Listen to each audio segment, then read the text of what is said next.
Good morning বন্ধুরা, আর তার সাথে জানাই শুভ নববর্ষ। হ্যাঁ, আজকে হচ্ছে পয়লা বৈশাখ। আর পয়লা বৈশাখ মানেই বাঙালিদের কাছে নতুন জামা কাপড়, খাওয়া দাওয়া, ঘুরতে যাওয়া।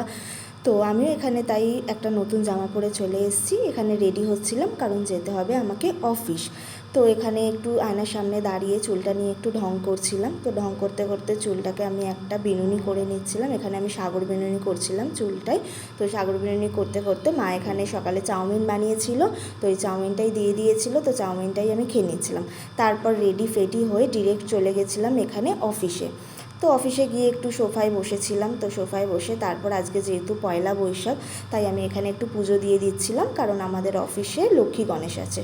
তো লক্ষ্মী গণেশকেই একটু আমি ধূপ মোমবাতি মানে প্রদীপ আর কি, তা লাড্ডু সমস্ত কিছু দিয়ে আমি একটু পুজো দিয়ে দিচ্ছিলাম, আর এখানে আমি আরতি করছিলাম। তো দেখুন, এই হচ্ছে আমাদের লক্ষ্মী গণেশ। তো তারপর অফিস থেকে আমরা এখানে বেরিয়ে পড়েছিলাম। তো অফিস থেকে বেরিয়ে পড়ার পর আমি চলে গেছিলাম হচ্ছে এইচএফসিতে। তো এইচএফসিতে গিয়ে আমি চিকেন পপকর্ন অর্ডার দিয়ে দিয়েছিলাম, আর ওই চিকেন পপকর্নগুলোই একটু ঢং করে খাচ্ছিলাম আমি ক্যামেরা দেখিয়ে দেখিয়ে। তারপর চিকেন পপকর্ন খেয়ে আমি চলে এসেছিলাম আমাদের বাঁধাঘাটে দই লস্যি খেতে। গরমকালে ঠান্ডা ঠান্ডা দই লস্যি, আহা, খুবই ভালো লাগে। তো তারপর এবার গঙ্গার ধারে এসেছি। তো গঙ্গায় একটুখানি বসবো না, তো গঙ্গার ঘাটে চলে গেছিলাম, গঙ্গায় একটু বসে আড্ডা মারলাম, তারপর বাড়ি চলে এলাম। তো এইভাবেই আজকে আমার পুরো দিনটা কাটলো।